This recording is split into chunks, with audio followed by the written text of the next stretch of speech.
You guys feel good now? Okay, I feel good. Okay, good to see all of you. I am so excited today because I'm telling, when we look back, and Dr. Ghosh and I and Dr. Sable, we look back to the students we had in the previous years, it's amazing to see their success. And I want to bring them back to this campus to see this place. Because when our speaker, Wendi, was here back in 2013, you started? We had one lab, more like a half a lab, that old lab back there, and it had no parking lot. And we had a flood every spring in the back door. And my office was in there along with Dr. Herdlick. And so it was the very first time we ever had a science class here. And when Wendi started, we didn't have the BS yet. Think about that. You applied to a college to get a degree, and the degree isn't there yet. You have faith that we're going to build one, but it's not there yet. And all we had was the one lab. And I was the only chemistry teacher. Thank God Dr. Sable was here, and Professor Beeler's here, because we had only me teaching chemistry, Dr. Ghosh. And that was it. And I had Wendi for 4 chemistry classes one semester. Wasn't it that? I taught 4 labs and chemistry classes in one semester. And Wendi was every one of them. She was the best student we had. And I talk about this today because she's not the typical TU student. She isn't a student athlete. She was a mom of 2. She had a 2-year-old at the time. 3-year-old at the time, and a 13-year-old at the time. So you're trying to juggle getting kids watched, having kids picked up from school. I remember one time they missed the bus. And so there was a frantic phone call to find somebody to get her daughter on the bus. Imagine doing all that while you're waiting outside in her car for me to open up the door to get her in to the lab, because we didn't have any place to stay. It was just the lab, and that was it. But she stayed with it. She stayed with it and graduated on time in less than 4 years to overcome those obstacles. It was amazing. So now she is at Cuyahoga County Medical Examiner. She's been there as an intern, right, in 2016? 2015 as an intern. And she's been there since full-time since when, 2016? 2016. So she's been there 7 years at the Cuyahoga County Medical Examiner's office. It's fantastic. And she does ballistics and tool marks. So people who are dealing with bodies like we had last week, you won't see those kind of scenes, correct? No blood scenes? No. No maggots? Nope. No maggots. Okay, so a lot better digesting today than we had last week. And Christopher, you can say the whole time probably. I wanted to leave too. Okay, I'm telling you, when Christina had some of those scenes, Yeah, I know. I had my eyes closed. So thank you all for being here, and we'll get started right now. Okay, go ahead. Well, hi, everybody. I'm Wendi DeAndrea. I work at the Cuyahoga County Regional Forensic Science Laboratory that's located in the medical examiner's office. Shoop asked me to come and share my journey with you, so here I am. If we can get it started. How did you start this? There we go. Okay. So I started out by getting my associate's degree in paralegal studies through Tri-C in Parma. After that, I worked as a paralegal for some time before coming here to TU. I was one of the first classes to graduate from TU with a BS in forensic science. In the summer of 2015, as he mentioned, I completed my internship at CCMEO in the drug chemistry department. Now I'm currently attending Oklahoma State University through their online program, and I started that in January. What's the degree for that? Master of Forensic Science with a focus in arson, explosives, and firearm and tool mark investigations. It's a mouthful. That I wrote for? Huh? That's the letter that I wrote you for. Your recommendation? Yes. Fantastic. So you're in. Yes. Fantastic. All right. So first, as he said, my university experience was not traditional. I was a commuter. I had 2 kids at home as well as a fiance. Looking back, the things that helped me the most were the supportive faculty. Dr. Shoop specifically always had outside review classes. Do you still do that? Yes. I highly recommend going to those. Also, the faculty were really engaging. Has anybody had Dr. Ingalls?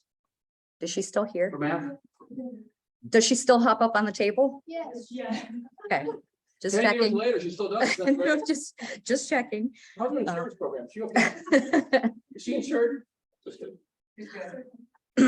Something that helped me from TU here was the broad-based curriculum. I don't know how that affects you guys now, how the forensics program is aligned or anything, but I had to take a lot of a lot of biology classes, as well as a lot of chemistry classes. So what that allows for me is any FS1 position, forensic scientist 1 position at my lab now, I could apply for. You had to have, let's see, molecular biology, biochemistry, population genetics, and biostatistics to qualify specifically for DNA. So that was something that I didn't realize at the time when I was here was going to help me, but it did in the future because it allowed for me to apply for all the different disciplines. Something that would have been helpful to me during my time here would have been access to instrumentation. And I think you guys have that now. He walked me through and your lab is amazing compared to what we had. We had nothing. We had a class, we still have it today, it's called instrumental analysis. We had it on instruments. Yeah. Yeah. So just saying, now we have instruments. So it's fantastic. So learning the maintenance and calibration of these instruments, and do you guys teach that? Is yes. Super, super important. I wish I would have had that. One of the first questions I was asked during my interview for my internship was, what experience do you have working with a GCMS or an IR? My answer was none, but I can learn. That was what I said. That said, I know you guys did get the instruments. So again, my advice to you is to take advantage of that and really get to know them.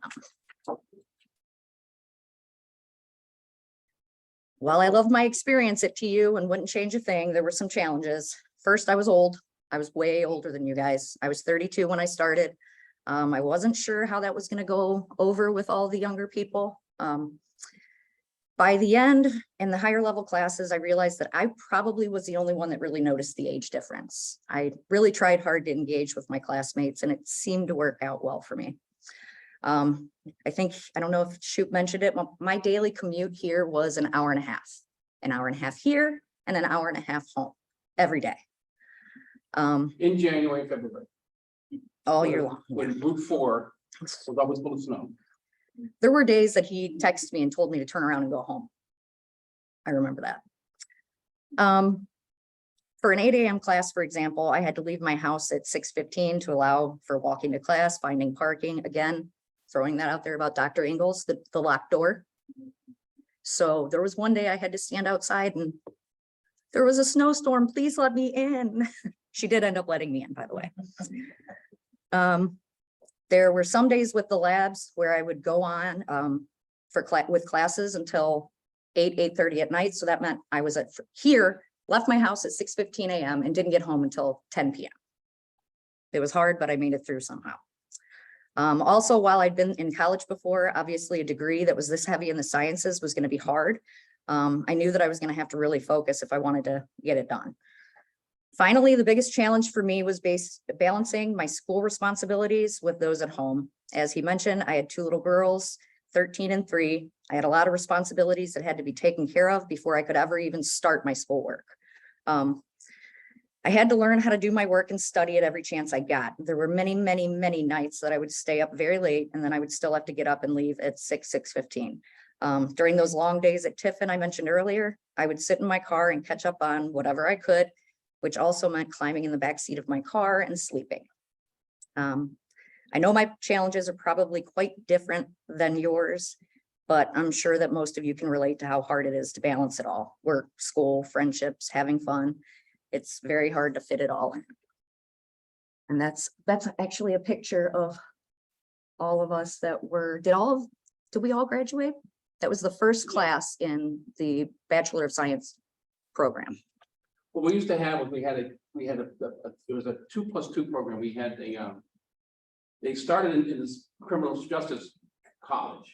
They took 2 years of CJ classes, and then we jammed 4 years of science classes into the last 2 years. That's why she had 4 classes in a row with me, because we had to jam them all in 2 years. So they had a pass with a C or better, right? I think you had a C or better in the CJ portion of everything. And if you passed, and then they accepted you that spring, but you couldn't sign up for classes yet, and you weren't accepted yet for the fall. So everybody signs up for classes in March for the fall. We couldn't do that because we weren't sure they were going to pass yet. And Dr. Orr was in charge of CJ at the time, doing the CJ. So it was very frustrating to try to get into that program. And then when you got in, you had to take all your classes at once, 4 years of chem and bio, in 2 years. We stopped that in 2016. That was crazy. The kids are like pulling their hair. I don't know who came up with the idea, but it was here when I got it. So we changed that. Okay, so this is an illustration of my career path. I started out working as a paralegal, realized after some time that I wanted something different. I wanted something I was more passionate about. So I started thinking about forensics and found the program here at TU just through a Google search. It was the closest thing to my house, so that's how I landed here. Back when I was looking for labs in my area to perform my internship at, I realized very quickly that there wasn't many. This was something I had kept in mind during the internship. I knew I was going to put all my eggs in one basket and hope a position would open up at the lab I'm at now. I didn't want to move, and I just really wanted to work at this specific lab. So when I saw the position for evidence tech open up, I jumped at the opportunity. Was it initially on my career path? No, but it was a way for me to get my foot in the door. I ended up on a list of about 70 people that had taken the test for the position, but had hopes that my forensics degree was going to help me. Turns out that it did. I also believe that the internship had a huge role in me getting hired. I found out later that the employees I worked with during my internship were asked directly if I would be a good fit for this job. So just remember that your internship can really open doors for you in the future. Hang on a minute, let's repeat that. For the full-time position, the people you worked with in your internship were asked, would you be a good fit? Mhm. Wow. That makes the importance of the internship, not just what you do to your supervisor, but how you get all people around you. Think about that. Because they are deciding your fate. Holy cow. Yeah. In 2019, a few positions opened up in the lab that I was qualified for, which is why you see that key career decision arrow. I'll get more into that later, but for now, I wanted to give you an idea of what I did as an evidence tech. So as an evidence tech, I was responsible for the intake and release for all the departments, trace evidence, drug chemistry, firearms and tool marks, fingerprints, and DNA. We would check to ensure all the evidence was properly sealed, that the agency rep had properly and accurately entered their evidence into the electronic system, and that they had the correct paperwork for the testing they were requesting. Evidence would be imported into our system, creating a chain of custody, labeled, and then placed in the proper storage location. Testing would then be assigned to the appropriate person, usually the section supervisor. Any agency within Cuyahoga County can submit to the lab. With approximately 110 agencies in our system, you can only imagine the amount of evidence that comes in on the daily basis. This slide is to give you an idea as to the amount of evidence that is submitted to the lab. These statistics represent one unit only, and that is drug chemistry. The blue represents the number of cases that was submitted, while the red represents the actual number of items submitted. So for example, in July, even though only about 350 drug cases were submitted, over 800 items were submitted within those cases. This doesn't include any items submitted for any of the other 4 departments. This is a very, very hectic job. When I started as an evidence tech, there were only 2 people. Now there are 3, so it's gotten better. So you had 2 people to process 800 pieces of evidence in 1 month? That's just the drug chem evidence, yeah. Yeah, there's 3 now. Wow. 50% increase. Yeah. Yeah. Wow. So agency reps can drop off their evidence between Monday and Friday, between the hours of 8 a.m. and 2 p.m. There are no predetermined times for these drop-offs, which can lead to lines forming outside the doors, making it very chaotic at times. As you can see on the slide, an evidence tech has to understand the requirements of each department. The job is not simply importing the case and putting it away. It's very detail oriented. And let's be honest, agency reps make a lot of mistakes. They enter the case numbers wrong. They enter the item number wrong. They enter the description of the evidence wrong. So it is the evidence tech's job to pay attention to every detail and catch and correct any of these errors. The cool part about being an evidence tech is that you get to see everything that comes in the lab. I really enjoyed that. Over the next few slides, I just wanted to show you a few interesting things to make this a little bit more fun. These were about 6 to 7 inches tall. Anyone want to take a guess as to what they are? They're Happy Charlies or Buddhas, right? I mean, I don't know what they. Oh. Actually, 2,931.3 grams of cocaine. Oh. They're not souvenirs. No, definitely not souvenirs. I'm not really sure, to be honest with you. How many did they have? 9? Oh, they had, if you noticed in the first picture, there was a lot more than that. Yeah. This is just the drug chemists have to create population. So this is just one population because it was the same Buddha statue. So yeah, there was 3 different types of Buddha statues. You know, you got this guy and see here and Yeah. say. that was the most interesting one I've ever seen, to be honest with you. I thought that was really cool. So you hang on. So you were sitting there, and all of a sudden, about 25 Buddha show up at your door. This was actually after I was done being an evidence tech, but one of my friends is a drug chemist. So she called me and was like, hey, come up here real quick. And Let me so see the Buddhas. it was really, really cool. Yeah. This is another case I found interesting. This is actually 900 unit doses of LSD or acid. These are normally torn into tiny little squares and eaten for their psychotropic effects, such as hallucinations. We see them come in a lot, but never in this pristine of a condition. Wait a minute. That's okay. Hang on a second. So you have like a piece of paper that's got LSD embedded in it, and you just tear it off and ingest it. Yes. With the Beatles in the background. Yep, with beetles in the background. All you need is LSD. Wow. Okay, this is just a photo of a very large piece of crystal meth that was, I mean, honestly, very pretty.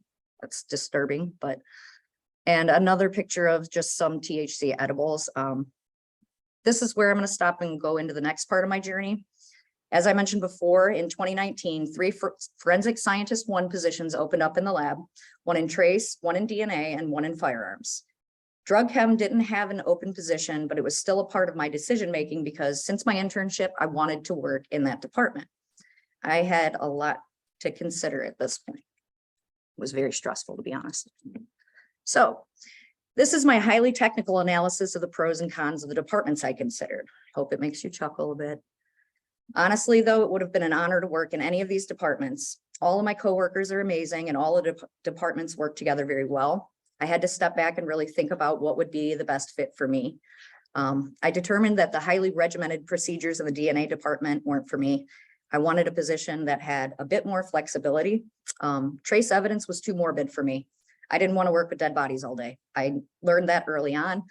I actually went upstairs into the trace area with one of the scientists and wanted to see how it felt. So I learned really, really quickly. It was a shotgun blast to the head. And I had to lean up against the wall, sweating profusely, and I couldn't make it past the guy's feet. So I kind of learned right then in that moment that I wasn't going to be a good fit for trace evidence. That left drug chemistry and firearms. There wasn't an open position in drug chem, so that left me with firearms. But after some research and asking around, it turned out that it was going to be the most interesting for me anyways.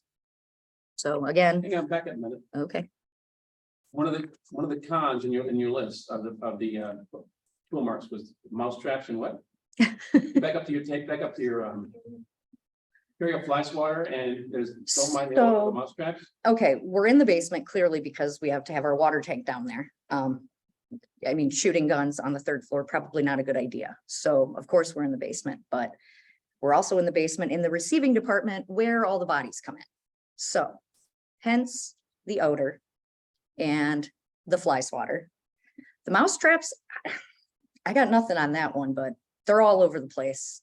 We had a bad infestation for a little bit there and finally got an exterminator to come in and they took care of that, but that was not fun. We all had to come in every day and check our desk drawers, check under our desks, check all the different rooms in the lab, and, you know, hope that you didn't find a cute little mouse stuck to the traps. That broke my heart. So where does the director, what floor does he stay at? Dr. Gilson. 4th floor? Oh, okay. If they got to the 4th floor, there'd be a big move. They got to the 3rd floor somehow. Did they really? They did. I caught one and released it. Yes. On the 4th floor? On the 3rd floor. Yeah. Yeah. So again, my choice was firearms and tool marks. Turns out that I was actually offered this position before even interviewing for the one in DNA. I should stop here for a second. I make this sound kind of easy, when you apply for these positions, you have to go downtown and actually sit for testing. So for each of these positions, I had to study and go and take a test and hope that I would get on the list. I did do a pretty good job and I got on all the lists, but then you also had to go through the interview process. And mind you, I was already an employee there. Doesn't matter. You had to go through the same interview process, sitting across the table from the director, the supervisor, HR. It was very stressful. So just throwing that out there.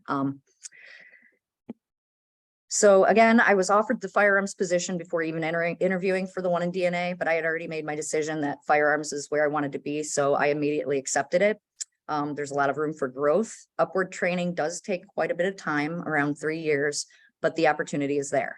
The team is super fun and we all have similar personalities, and the science was of interest to me as well. It was a bonus for me that even as an FS1, I would be performing preliminary exams that would differ from case to case, in comparison to DNA, where the majority of my time would have spent swabbing in a very restricted environment.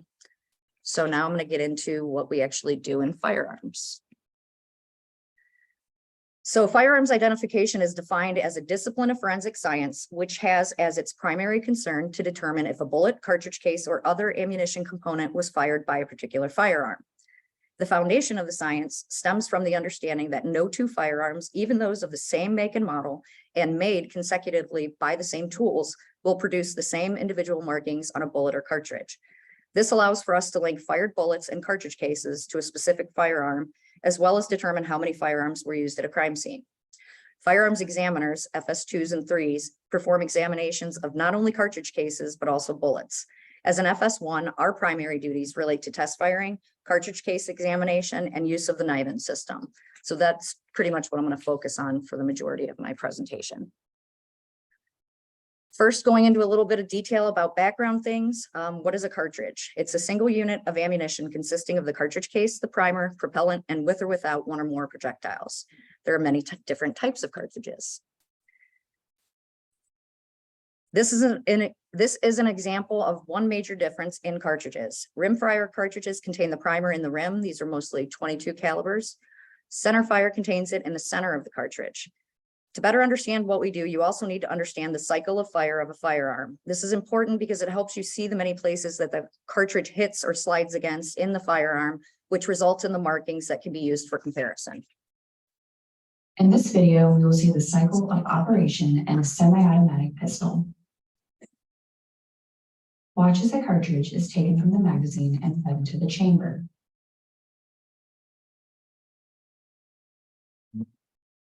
The barrel locks into place, then the firing pin strikes the primer. Expanding gas pressure pushes the projectile out of the barrel and the spent cartridge rearward out of the chamber. The action unlocks the barrel. The extractor then pulls the spent casing from the chamber and ejects it from the pistol. With forward movement of the slide, the hammer is cocked and a new cartridge is fed from the magazine, and the process starts all over again. Okay, so this picture shows you a close-up of the breech face of the firearm and some of the most important parts of the firearm that make those marks I mentioned before. As you were shown in the video, when the cartridge is fired, the firing pin comes out of the aperture or the hole you see there, striking the primer of the cartridge case. The expanding gases cause the projectile to travel down the barrel and force the cartridge case backward against that breech face you see. Excuse me. That creates the breech face marks. As the cartridge case is being forced backwards, the firing pin is still pushed out against the primer of the cartridge case. So when the barrel drops during the unlocking process, the drag mark is created. The extractor grabs a hold of the rim of the cartridge case, removes it from the chamber, and the ejector strikes the head of the cartridge case, causing it to be ejected out the ejection port. So the highlighted areas here are the marks that we just discussed from the last slide. For the preliminary exams that we do as FS1s, the highlighted ones are our main areas of focus. Examiners also rely on some of those other marks for their comparisons. These are all unique for each handgun. Yes.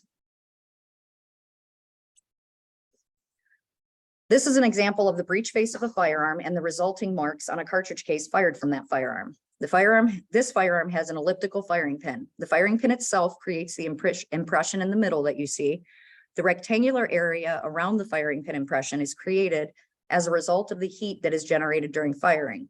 The primer is softened significantly, which then flows back into the firing pin aperture and creates that area of markings. The area you see circled there is an ejector mark from the cartridge case being ejected from the firearm. So the comparison microscope is used for the evaluation of these markings. It's essentially two microscopes attached to an optical bridge that allows for viewing two objects simultaneously. The markings to be examined are classified into different types of characteristics. Class characteristics are determined prior to manufacture, such as the caliber and firing pin shape.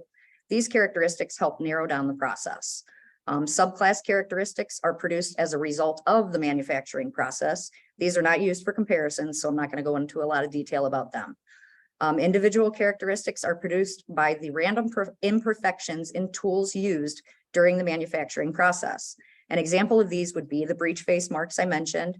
Those are the marks we use for identification and elimination. As I stated, class characteristics are determined prior to manufacture. They're the first thing we look at in an examination. If calibers differ or if the firing pin shape is different, we know right away that they weren't fired from the same firearm. So shown here are two cartridge cases of the same caliber. It is clear that the firing pin shape of the firearm that fired these was different. The one on the left was fired by a firearm with a circular firing pin, and the one on the right was fired by an elliptical shaped firing pin. Therefore, these two cartridge cases were not fired from the same firearm. When the class characteristics differ, it leads to a pretty easy determination.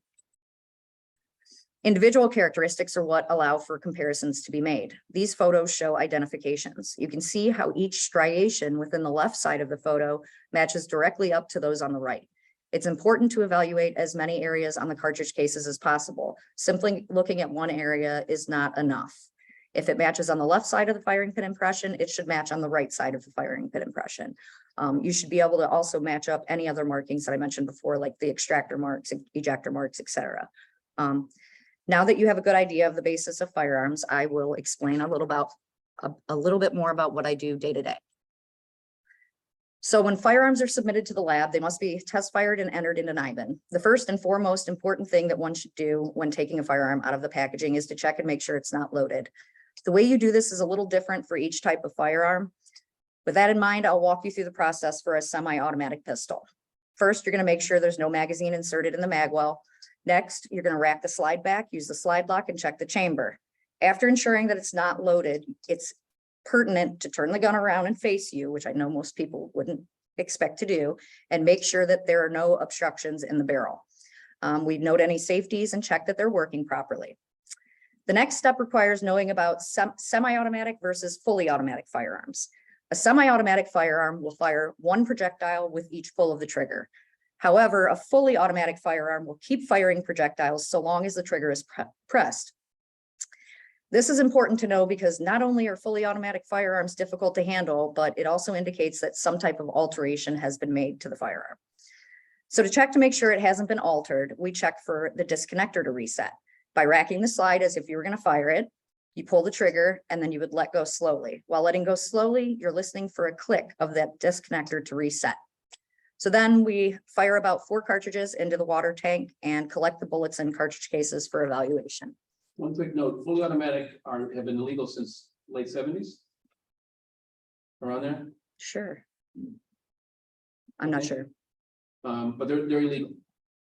So you can't have fully automatics anymore. Yeah, no, they're illegal. When they call it, when they say an AR-15, an automatic rifle 15, what they call it, it's not automatic, it's semi-automatic. You have to pull the trigger to have a bullet go every time. But an automatic, and we had one shown, said you saw one last week, 2 weeks ago. You hold the trigger down and if you keep shooting to the barrels until the magazine's empty.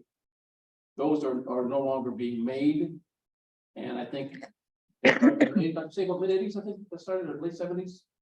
They stopped selling them. So to have one now, then it had to be, as Wendi said, modified from a semi-automatic to have that happen.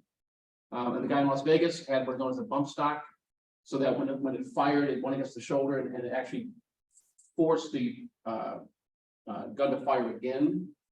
So it made it sort of an automatic, but it really wasn't, but it made it sort of automatic because the bump stock. They also have Glock switches now where you can, it's like a little piece, an attachment to the back of a Glock that'll make it fire fully auto too. 86? Okay, 86 with me, thank you. Okay, so besides test firing, we also triage cartridge cases. The very first thing we do is check that all labeling on the evidence package matches. Next, we open the evidence and make sure that what is inside is actually matches what's on the outside. I'm going back to that whole error thing again. Sometimes bullets are labeled as cartridge cases and vice versa. Other times the person that collected the evidence didn't count right. We have to watch for any of these errors and document any discrepancies.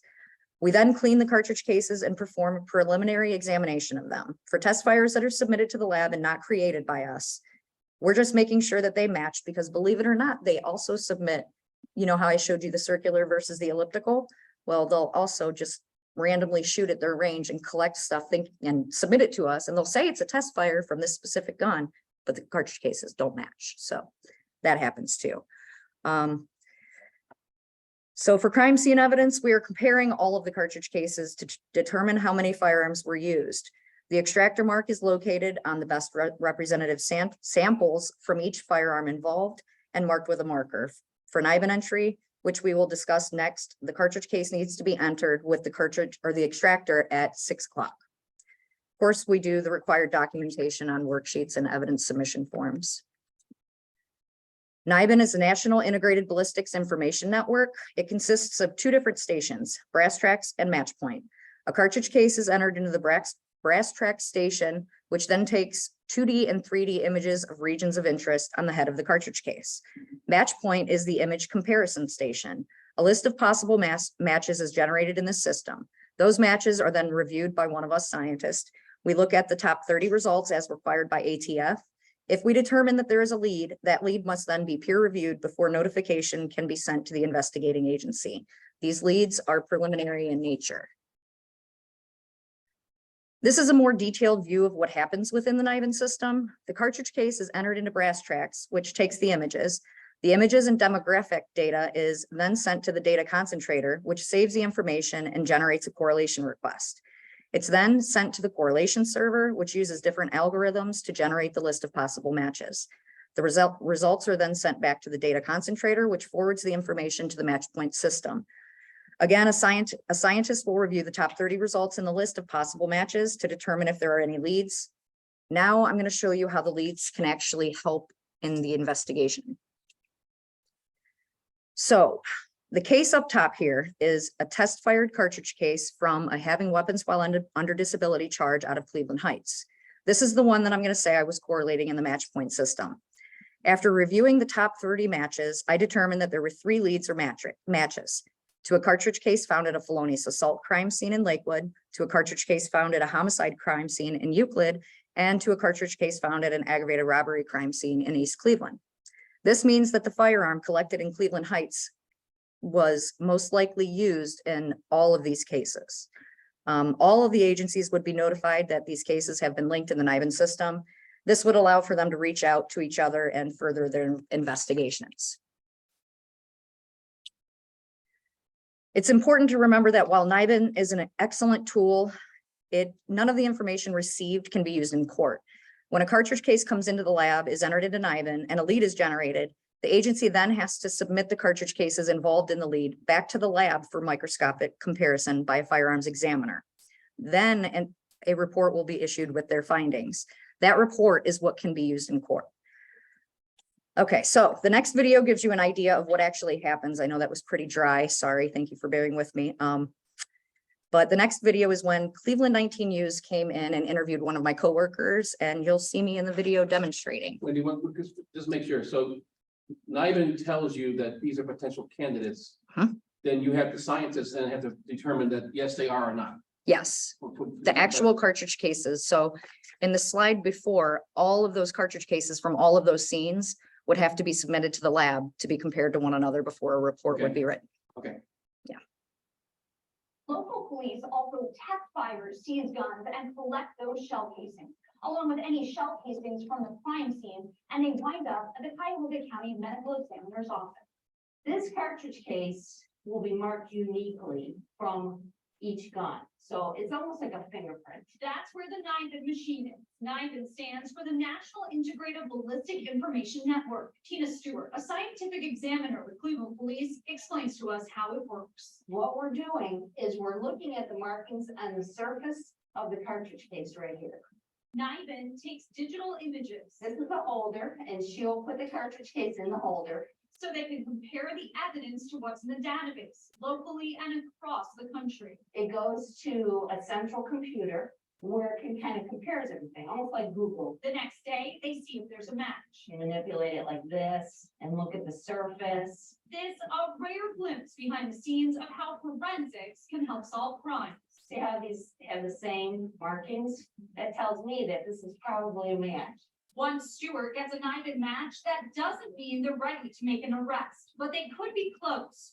First, firearms examiners must confirm a match. Then they send a report to detectives saying this gun was possibly used at a certain crime scene. Like we had a firearm the other day that was responsible for 20 different shootings. Yeah, that was one of our biggest ones.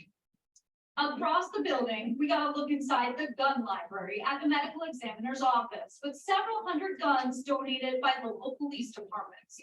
They use these guns as references for solving cases, putting them to use instead of destroying them. Okay, so next I'm going to explain a little bit about what the FS2s and FS3s do. They also perform serial number restorations on firearms with serial numbers that have been altered or obliterated. The area is polished using a Dremel tool or fine grit sandpaper until the surface is mirror-like. Then chemical restoration is performed using different reagents. This next video will give you a better idea of how this is done. When you watch on movies and on TV, you see the bad guys getting rid of the serial numbers and they think that's it. That they're gone. But in here, in the FBI lab, it's kind of like magic, like a spy decoding kit where you can make it reemerge. How do you do that? We call it serial number restoration. Even though the grinding or removing the top layers of the metal, there are still compressed layers underneath that still has that impression of the serial number. So using different methods, magnetic with iron filings or acid or even heat, we can restore that number and bring it back up and then actually do a search of that serial number. So I would use a mild acid solution. First, I would polish it. If you would like to get a mirror finish, once you polished it, you go in and you literally start peeling the layers back with the acid until the number actually is visible. It's amazing how it just reappears, serial number. Sometimes it does, so other times you might not be able to restore any type of number. It reminds me of when you take a pencil and you shade over a piece of paper. Yes, and you did it right. Yeah, and then the words reappear again. Right, you think it's magic. This is actually something that as FS1s, we're going to be trained on soon. So I'm super excited about that.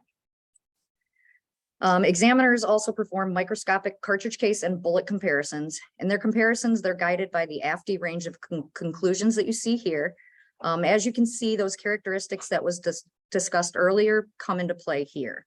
AFD is the Association of Firearm and Toolmark Examiners. It's a professional organization for firearms examiners that has been dedicated to the exchange of information, methods and best practices, and the furtherance of research in the field of firearms. This is where all of the guidance on firearms comparisons originates from. To give you an idea of what bullet exams are, I'll have to explain a little bit. So the barrel of a firearm is rifled. Rifling is a spiraling pattern of lands and grooves inside of the gun barrel that imparts spin to the bullet as it travels from the chamber to the muzzle. When a bullet is fired, a negative impression of these lands and grooves are transferred to the bullet, allowing for comparisons to be made. The microscopic striations within these land and grooved areas are used to determine if a specific firearm fired that bullet. The land engraved area sample that you see here is two bullets being compared to each other. As you can see, this would be an identification. So I'm not sure exactly what my next step's going to be. I'm working towards my Master of Science, as I said before. In the future, I'd like to become an examiner, and even further into the future, I have the possibility of becoming an adjunct professor. I'm not sure. Well, I hope I've shared some knowledge with you that you can't get easily in the classroom, but my piece of advice to you would be to never underestimate yourself, because I know I struggled with that when I was here. It was very, very hard. Also remember, no job is ever beneath you. Everyone has to start somewhere. You may not find a job right after graduation in the exact field of your choice, my evidence tech job, but it's a process. Without my experience in the evidence department, I wouldn't have half the knowledge I have now. So having that experience makes me more successful in my department now, because everybody comes to me for evidence questions. So anybody have any questions?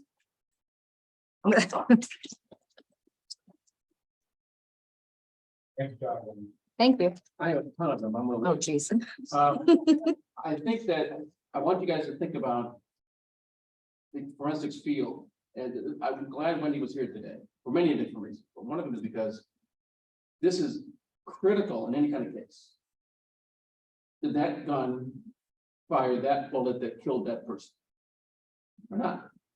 And you know, the forensics, we think about crime scenes and blood spatter and everything else, but it's also ballistics. And it's also tool marks, and this is an amazing thing that has to you have to have this, which is why they always say we got to find the weapon. You find the weapon. We need the weapon. And so any kind of detective will tell you that they need the weapon. Without the weapon, there's no connection. So Yeah, the examiners testify a lot in court. so that's my next question. Go ahead. You guys have questions before I start rambling off my questions? What's involved in testifying in court? Luckily, I haven't had to experience that yet. I really don't know, other than I know that there's challenges with PCAST and those types of things. Sometimes they can be questioned on the science of the field, because this can be considered more subjective rather than objective, like DNA.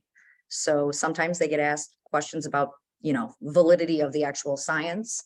But also, you know, they have to testify to their findings and what our processes are and how they came to their conclusion, the chain of custody, everything, basically.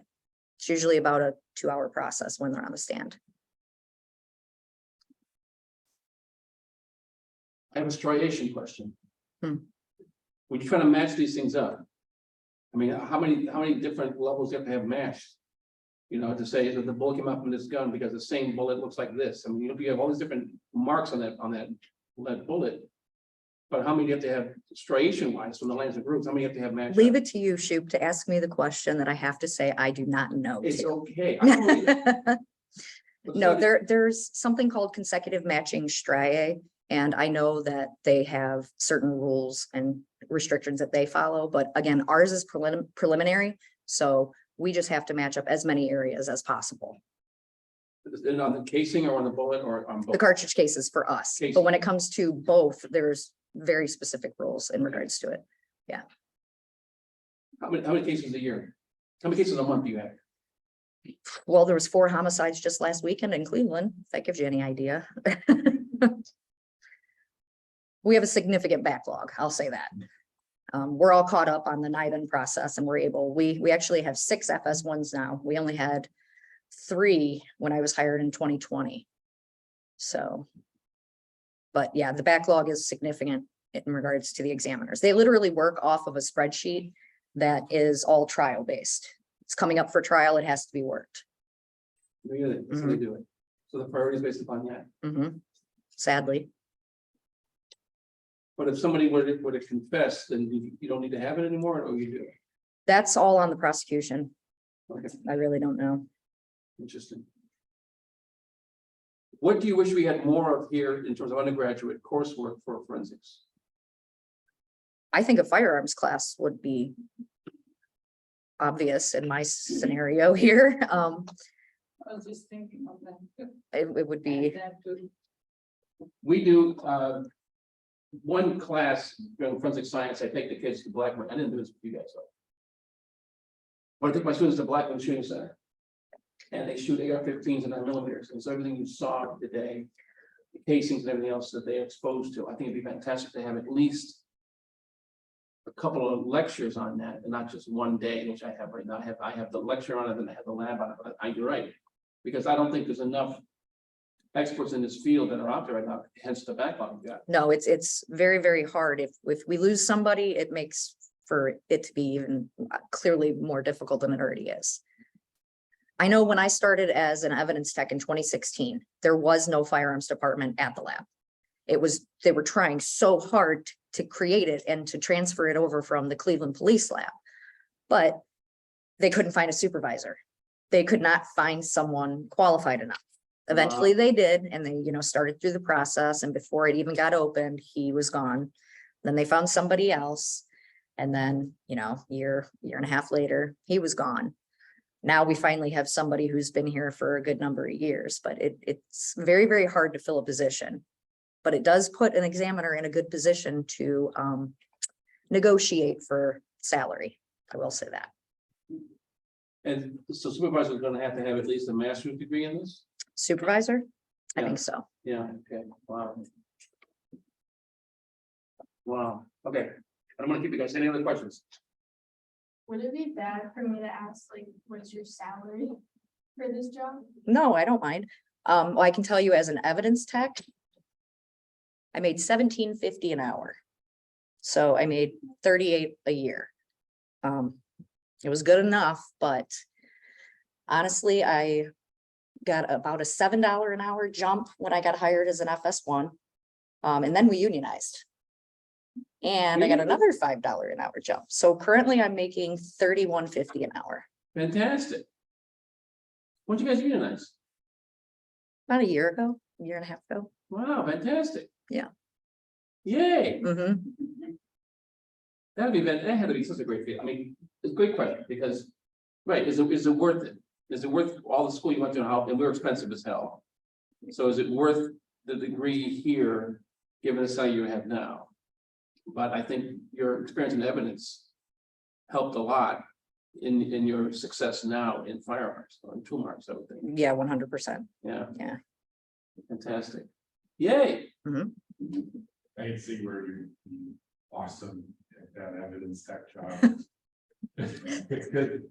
My experience with you as being a TA for me, you're so detailed.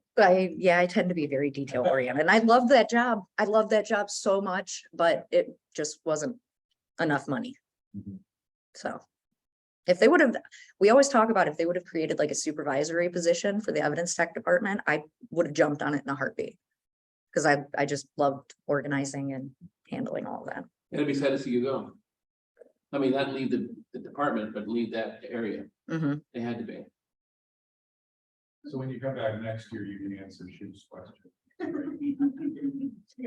I knew somebody was going to ask something about that, and I can see the examiner's post-it she keeps on her microscope, but I just can't remember what it says. So It's okay. You did great. We're proud of you. thank you. Anything else? Thank you, Wendy. Sure. Next week we got, Meredith, and then Eric Davis from Wayne State. So Say that again. Eric Davis from Wayne State. Eric was a 2016 graduate, and he's working on chemistry. He's getting his PhD in chemistry from Wayne State, doing mass spec on sickle cell anemia. That's Wednesday. 14. 14? Friday. The 14th is Eric and 7th is Meredith Bowes. She is an EMT paramedic. So. Good job, Wendy. Let me stop the recording. I want you to get a picture with her in here versus. Yes, I agree.